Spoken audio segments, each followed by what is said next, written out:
que je retiens de Charlemagne. Du débarquement, c'est avertissement, travail et comportement. J'ai envie de mêler des grands-mères, leur faire du n'importe comment. Mes sentiments dans le désordre, pour elle je n'ai pas le temps. Tous les gestes du quotidien sont analysés, interprétés, stockés. Ce qui est clair dans ce nouveau monde, on doit accepter une transparence, et je dirais même une transparence totale. Tout va être transparent. Et il faut s'habituer, il faut se comporter ainsi.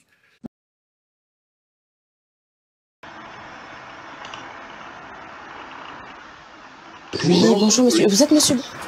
Oui, tout à fait. Oui. Je me présente, je m'appelle Céline Manceau, je travaille pour le CCEM. Le CCEM qui est le comité contre l'esclavage moderne. Et je voulais savoir si je pouvais parler à une jeune fille qui s'appelle Menz, qui travaille chez vous. Écoutez, pas aujourd'hui, vous reviendrez. Pas aujourd'hui, c'est-à-dire? L'autre jour. Ah, Menz? Oui. Bonjour Menz, je m'appelle Céline Manceau. Oui. Hein? Voilà, donc je voudrais juste vous poser une question. Est-ce que vous voulez rester dans cette maison ou est-ce que vous voulez me suivre? Non, c'est le faut suivre. Voilà, donc écoutez, vous pouvez aller chercher vos affaires? Oui. Voilà. Menz est malgache, née à Madagascar il y a 21 ans. Cela fait 2 ans qu'elle vit en France.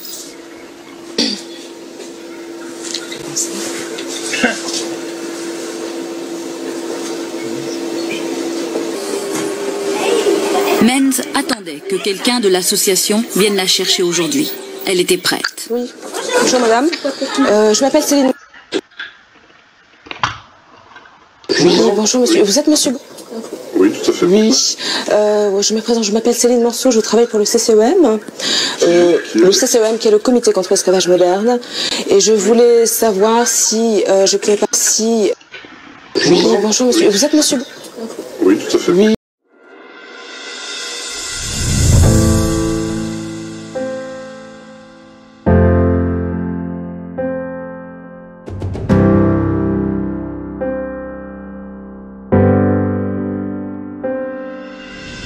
Pour comprendre comment nous sommes passés de femmes et d'hommes libres à esclaves modernes, faisons un petit retour en arrière. Alors avant toute chose, je tiens à dire que ce petit tour dans le passé n'est que factuel. Je mets juste en lumière des causes du passé pour essayer de comprendre le comportement actuel d'immobilité d'un point de vue psychologique face à des formes de dictature imposées qui grandissent de jour en jour. Allez, machine à remonter le temps, fin XVIIIe siècle, qui a marqué l'ère de la révolution industrielle.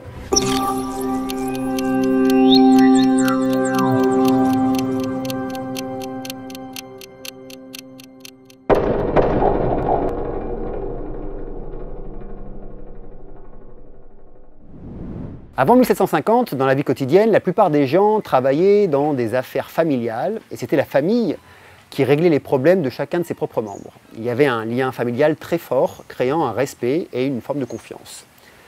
Quand quelqu'un tombait malade, c'est la famille qui s'occupait d'elle. Quand les personnes âgées de la famille ne pouvaient plus se gérer seules, alors les plus jeunes prenaient soin d'eux. C'est d'ailleurs encore ce qui se passe aujourd'hui en Indonésie. Aujourd'hui, l'État, avec l'assurance santé, a remplacé la famille pour les soins du quotidien. Quand on est malade, on va voir le médecin agréé et remboursé par le bon samaritain, l'État-providence. Et si mamie ou papy sont trop vieux, eh ben on les place dans les maisons de retraite. L'État les prend en charge jusqu'à un certain point, bien sûr. À l'époque, c'était les enfants qui assuraient la fin de vie des parents. Et voilà comment l'État a pris la place d'un des premiers membres de la famille.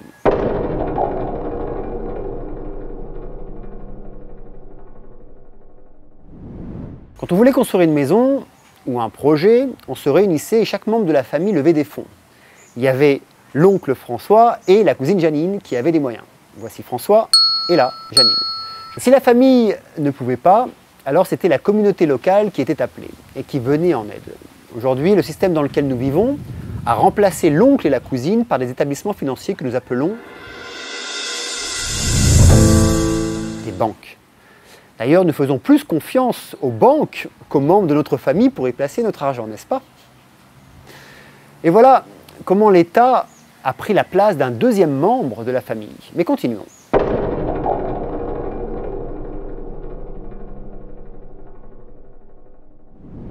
L'éducation était donnée par les membres de la famille et suivant leur classe sociale, certains n'en avaient tout simplement pas. Mais le lien familial était présent. Aujourd'hui, l'éducation est tenue et contrôlée par l'État-providence, si bien que les parents n'ont plus beaucoup de place dans les idées qu'ils pourraient offrir à leurs enfants. Et les enfants n'ont tout simplement pas le choix d'apprendre ce qu'ils veulent, car l'école est rendue obligatoire jusqu'à 16 ans. Et tout le monde doit apprendre la même chose, au même moment, dans le même ordre. Ça s'appelle aussi la pensée unique. Et voilà comment l'État a pris la place d'un troisième membre de la famille. Mais poursuivons.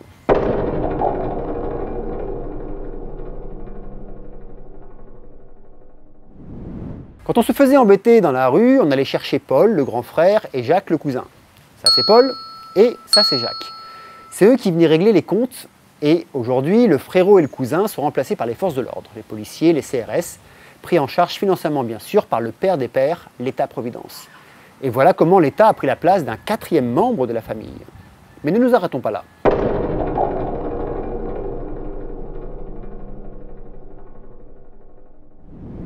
Lorsqu'on n'arrivait pas à se mettre d'accord, ou lors d'un crime, il y avait toujours la mafia familiale, ou relation très proche ou connaissance qui venait calmer le jeu et régler les problèmes. Aujourd'hui, ces cousins et amis éloignés ont été remplacés par la justice, les juges, qui appliquent des lois marquées dans de grands livres, lois qui ont été créées au fil des générations par ceux qui nourrissent ces mêmes juges. Ces lois d'ailleurs sont rarement remises au goût du jour. Exemple, les associations de loi 1901. On est juste en 2020. Je rappelle qu'en 1901, il n'y avait pas d'internet, pas de TV, pas de téléphone, pas d'avion. Par contre, les lois sur les taxes, elles, datent aussi de 1901. Bref, un bon ordi ou une intelligence artificielle ferait l'affaire pour remplacer la justice d'aujourd'hui. Ce qui commence d'ailleurs à apparaître aux USA. La justice et les juges, pris en charge tout de même par le Dieu des dieux, l'État-providence, et bien sûr un avocat commis d'office pour tous les citoyens. Et voilà comment l'État a pris la place d'un cinquième membre de la famille. Alors bien sûr, il y avait des problèmes à ça. Les femmes ne pouvaient pas choisir eux-mêmes leur époux sans demander la permission aux parents, car c'était aussi les membres de la famille qui s'en occupaient. La même chose pour leur travail, c'était les parents ou influents de la famille qui choisissaient pour eux.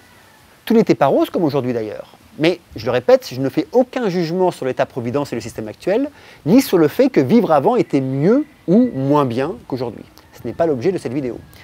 Je cherche juste à comprendre l'immobilité face à des décisions de dictature à notre égard, et ce, d'un point de vue psychologique.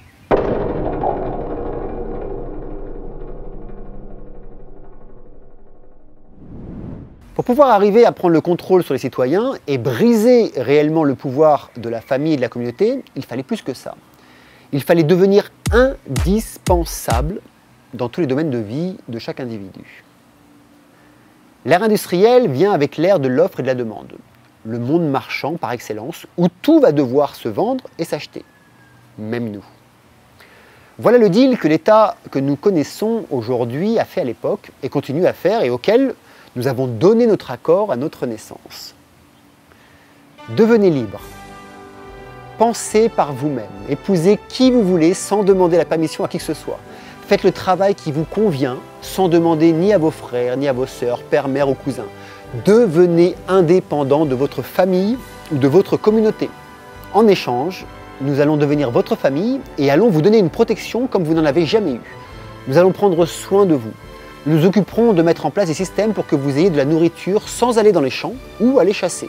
Nous allons vous trouver des logements et vous aider à y vivre. Nous allons nous occuper de l'éducation de vos enfants, nous prendrons soin de votre santé, elle sera d'ailleurs gratuite, on vous donnera du travail et si vous n'en avez pas, vous aurez aussi les aides sociales. Nous allons garder vos biens, votre argent et nous vous offrirons des moyens pour ne pas vous le faire voler.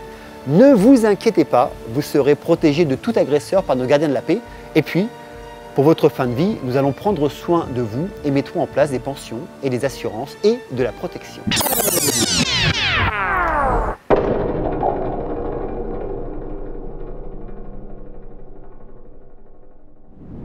Comme vous l'avez bien compris, l'État et le marché, c'est-à-dire l'offre et la demande, sont devenus nos parents. Et aujourd'hui, ayant pris tous les aspects de protection de nos vies, les individus que nous sommes ne pouvons survivre sans eux.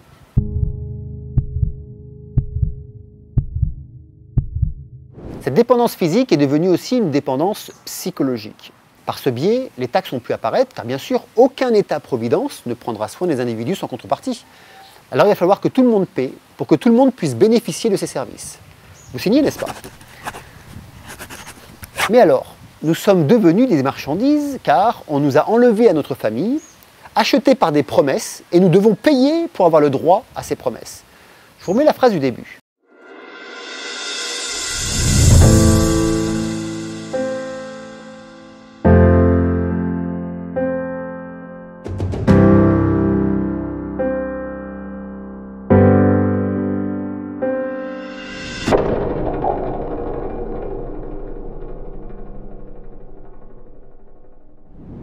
De nos jours, l'État et le marché satisfont l'essentiel de nos besoins matériels. Et nous vivons aujourd'hui une rupture extraordinaire dans nos vies d'individus. Perte de sens, perte de valeur, peur. Mais pourquoi? Car nos nouveaux parents, l'État et les marchés, nous mentent, nous manipulent et se contredisent. Nous découvrons que ceux qui doivent nous protéger nous tapent dessus. Ils sont d'ailleurs passés de gardiens de la paix à force de l'ordre. Nous découvrons aussi que ceux qui doivent faire respecter la loi sont corrompus, que ceux qui doivent protéger notre argent et nos biens nous exploitent et nous volent, que ceux qui doivent prendre soin de notre santé et de notre nourriture nous empoisonnent, et que ceux qui doivent nous éduquer nous conditionnent. Alors oui, nous sommes perdus, nos valeurs explosent et nous ne savons plus vers où aller. La spiritualité, quant à elle, a explosé en 1000 morceaux remplacés par la science, qui ne peut tout simplement pas répondre aux questions philosophiques. Car la philosophie ne se séquestre pas, ne se découpe pas, ne rentre pas dans des équations mathématiques. Perdu dans ces multiples ruptures, l'État et le marché peuvent alors jouer de stratagèmes, conditionnement par la peur, stratégie de manipulation, ordonner et punir ses enfants et les faire aller dans les directions qu'ils ont choisies pour eux. Nous avons pu le voir avec d'ailleurs toutes les injonctions subies avant, pendant et après le confinement par exemple. Crise économique volontaire, crise sanitaire inventée, crise budgétaire, virus Covid-19 est devenu le virus de la peur. Mais ne vous inquiétez pas, l'État veille sur vous. Cet esclavage psychologique est si puissante que la peur d'agir envers ses propres parents adoptifs, l'État et le marché, paralyse les 80% de la population. D'ailleurs, qui irait se battre contre son père et sa mère? Eh bien moi. Si un de mes parents ne respecte pas mes droits fondamentaux de liberté, nos parents ne sont pas nos créateurs ni nos dieux. Ce ne sont que des êtres qui ne savent même pas comment ils ont fait pour nous mettre au monde. Alors bien sûr, je parle du processus interne de 9 mois de gestation. Je ne parle pas de l'acte sexuel. Ça, je pense qu'ils savent comment ils ont fait. Nos parents ne sont que des matrices qui ont accueilli notre âme pour qu'elle s'incarne, rien d'autre. Ils n'ont aucun droit sur nos valeurs psychologiques, sur nos valeurs spirituelles, sur nos choix de vie ou professionnels, ou même sur nos choix amoureux. Nous leur devons le respect, bien sûr, au même titre qu'ils nous doivent le leur.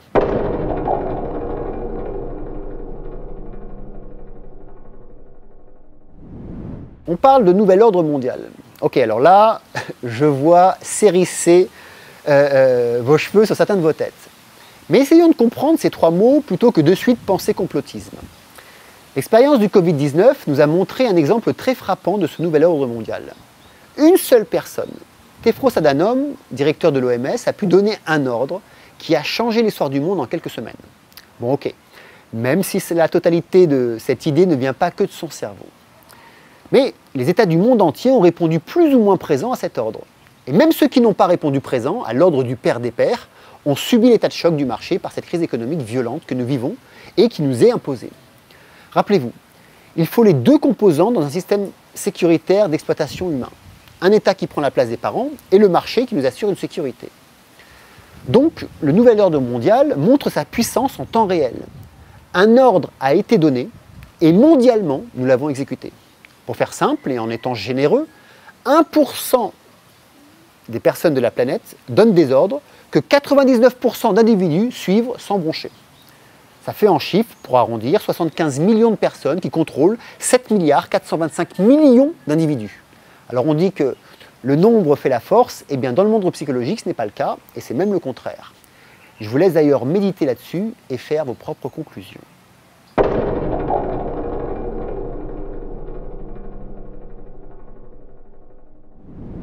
Aujourd'hui, nous sommes confrontés à une guerre d'un nouveau genre.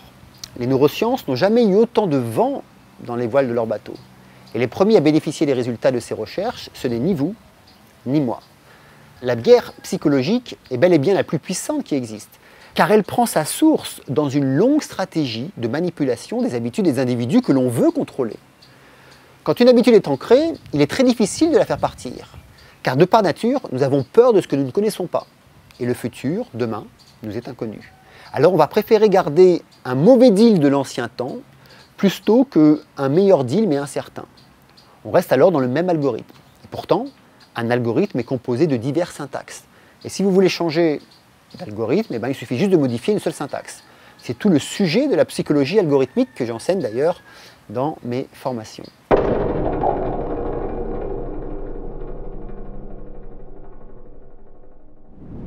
Imaginons-nous rêver, car c'est bien la singularité des Homo sapiens que nous sommes. Si personne ne s'était confiné lorsque l'ordre avait été donné par le président de l'OMS, que serait-il arrivé? Peut-être ce que Madagascar ou l'Afrique ou même une grande partie de l'Asie vit. Très peu de décès et une liberté gardée et maîtrisée par nous. Un autre rêve.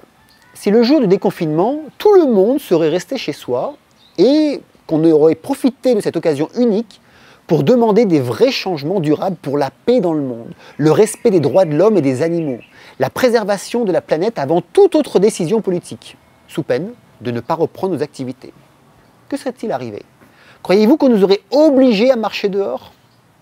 Allez, un autre rêve.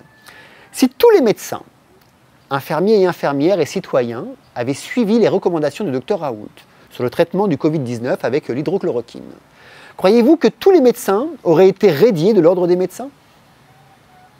Sur la même logique, si personne n'aurait porté de masque, si personne n'aurait signé de papier pour sortir de chez soi, que serait-il passé?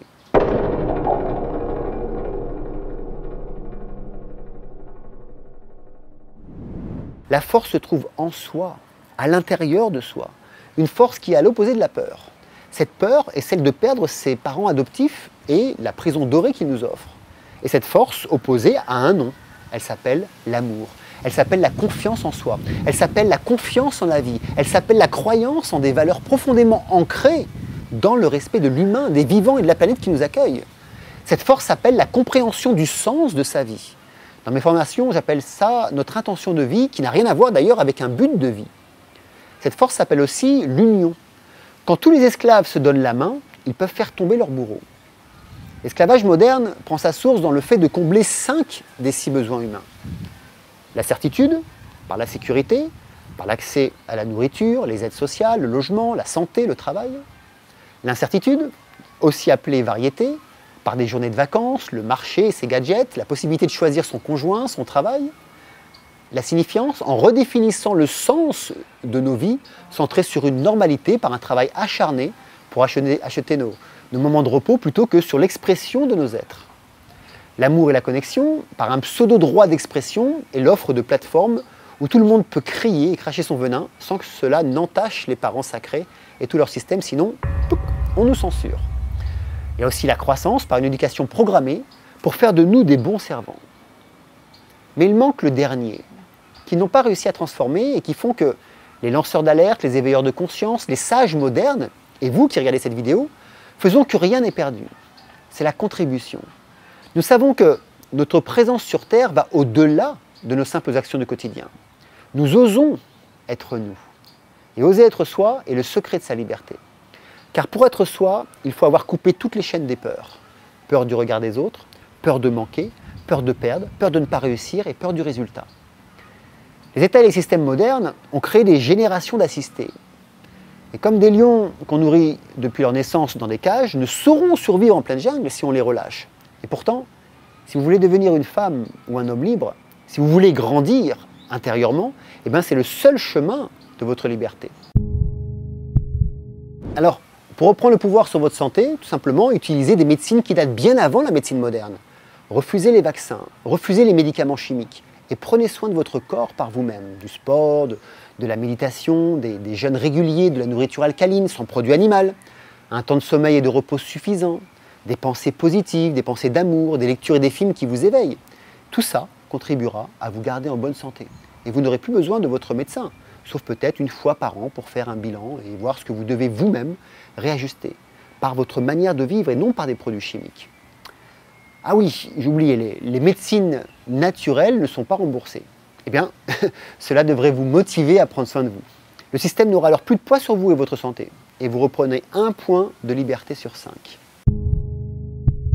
Vous voulez devenir libre avec le système financier? Ne faites pas de crédit. Ou alors faites un crédit que si vous avez déjà l'argent. En Asie, ça s'appelle le back-to-back. Construisez par exemple vos projets avec ce que vous avez ou réunissez-vous avec d'autres personnes Et s'il vous manque des fonds, eh bien, réunissez-vous avec des communautés ou des investisseurs qui ne vous mettent pas les couteaux sous la gorge. Et ne mettez pas tout votre argent dans une seule banque, ni dans le même pays. Négociez des modalités de paiement, par exemple, avec le vendeur d'un bien. Il y a 1001 façons de se réapproprier l'argent, la finance, sans passer par des organismes financiers. J'ai moi-même démarré de zéro et j'ai pu construire ma vie sans aucun crédit. Les seuls crédits que j'ai faits professionnellement étaient du back-to-back. Investissez de manière éthique et si vous ne savez pas comment faire, eh bien allez voir La Finance Autrement sur Facebook. Les gars sont vraiment bons. Et je vous mets d'ailleurs le lien dans la description. Vous voulez reprendre votre liberté sur l'éducation? Apprenez par vous-même à développer vos facultés par des formations de développement personnel par exemple, des formations de croissance individuelle, d'émergence spirituelle, de neurosciences, de maîtrise de soi, d'alimentation saine, de yoga, de méditation, de médecine naturelle. Formez-vous sans relâche à tout ce que l'éducation nationale ne vous forme pas. Et ça, dès le plus jeune âge. Offrez ces cours aussi à vos enfants. Déjà, plusieurs de mes étudiants adultes le font pour leurs enfants. Moi-même, je suis en formation chaque année, en moyenne 3 formations par an. Que ce soit en psychologie, en musique, en neurosciences, en médecine douce. Tout ce qui peut contribuer à élever mon âme et me rendre libre et en bonne santé physique, mentale et énergétique. Aussi, ne regardez plus les informations traditionnelles. Elles sont bien plus riches aujourd'hui par les journalistes des temps modernes, sur YouTube par exemple, qui ne sont pas enchaînés par une ligne éditoriale à suivre, ils osent prendre des risques. Vous voulez reprendre votre pouvoir sur la sécurité et les forces de l'ordre? Sachez que les forces de l'ordre n'ont qu'un pouvoir limité sur vous. Ils doivent avoir un motif très sérieux et solide pour agir. Il suffit de leur rappeler et ils n'auront pas le choix que de faire marche arrière. Restez juste courtois et ne rentrez jamais dans leur jeu de la violence ou de la haine, car cela donnera alors le pouvoir d'agir en utilisant cette loi conçue juste pour eux, le non-respect à un agent de l'ordre. Vous voulez reprendre le droit sur la justice et le droit aussi? Il vous revient d'apprendre les lois et de toujours faire ce que vous devez faire dans le cadre de ces lois. Moi j'aime dire, soyez dans la loi, mais hors leur loi. Par exemple, il n'y a pas une seule formation que je fais, ou une seule entreprise que j'ai montée, où je n'ai pas pris au préalable les services d'un avocat. Même une formation en ligne, et à chaque fois. Pourquoi est-ce que je le fais? Simplement pour être dans la loi et éviter d'aller en justice en cas de problème. Et 2, pour être plus libre possible. J'ai appris ça dans une formation d'ailleurs d'Anthony Robbins, qui est le coach des coachs. Ça a changé ma vie, car en agissant ainsi, j'ai découvert que toutes les lois avaient leurs contre-lois. Croyez-moi, ça change une existence. Et pour les taxes, au lieu de payer des taxes inutiles, de prendre des risques inutiles, vous payez juste les taxes nécessaires et le surplus, cela vous permet de parrainer par exemple des associations, des projets d'œuvres humanitaires ou simplement d'aider des personnes dans le besoin. J'enseigne ça aussi en détail dans une de mes formations qui s'appelle Création Business. Reverser 20% à la communauté en taxes, ok, c'est raisonnable. Plus de 60%, je dirais que c'est du vol.